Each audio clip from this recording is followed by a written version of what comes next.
ముస్లిం విద్యార్థినులు ప్రార్థనలు చేస్తుంటే ఒక వ్యక్తి వెళ్లి చరవాణితో వీడియో తీశాడని వనపర్తి జిల్లా ఎస్పీ రావుల గిరిధర్ రావు తెలిపారు.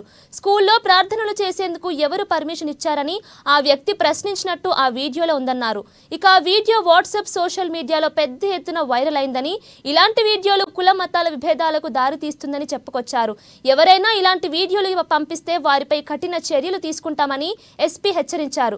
ఇక జిల్లాలో హిందూ ముస్లిం మతాల వారు అందరూ కలిసి ఉంటారని జిల్లా ఎస్పీ రావుల గిరిధర్ తెలిపారు.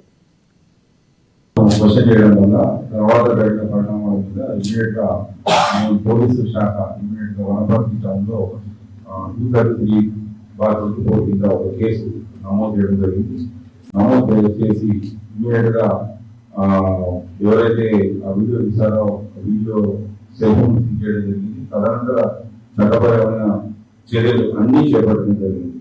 అంతేకాకుండా కలెక్టర్ గారికి మరియు డిఓకు ఆర్డీఓకు కన్సర్న్ అథారిటీస్ అందరికీ ఇన్ఫర్మేషన్ ఇవ్వడం జరిగింది. వాళ్ళు కూడా తదుపరి చర్యలకు ఉపక్రమించారు. అయితే ఇటు రెండు పక్షాలు, ఇటు హిందూ ముస్లిం రెండు పక్షాలు కూడా శాంతియుతంగా సామరస్యంగా ఈ కేసు చట్టబద్ధంగా మీరు చర్యలు తీసుకుంటే మాకు సంతోషం అని చెప్పడం జరిగింది. ఆ పరంగా ఎక్కడ కూడా ఎలాంటి డివియేషన్ లేకుండా మేము చట్టపరంగా అన్ని చర్యలు తీసుకున్నాము, ప్రొసీజర్ ప్రకారం తీసుకున్నాము. ఎక్కడ కూడా ఏమాత్రం కూడా లెక్కనే లేకుండా మేము చర్యలు తీసుకోవడం జరిగింది. అయితే రెండు పక్షాలు కూడా ఈ సంఘటన జరిగి దాదాపు 10 రోజులకు వచ్చింది.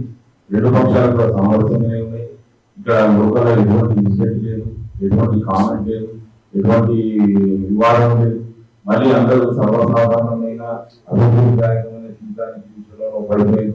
ఎవరు కూడా ఎలాంటి భావం జరిగినా కానీ బయట నుండి వచ్చే కొంతమంది వ్యక్తులు సోషల్ మీడియాను ఆధారంగా చేసుకొని పోలీసులను తర్వాత ఇతరులను కామెంట్ చేయడం, తర్వాత ఇక్కడ ఉత్పాదన సంభవించిందని ప్రచారం చేయడం కానీ చేస్తున్నారు. ఇక్కడ అలాంటి సంఘటనలు ఏమీ లేవు. ఇక్కడ జరిగిన సంఘటన చిన్నది, దాని ప్రకారంగా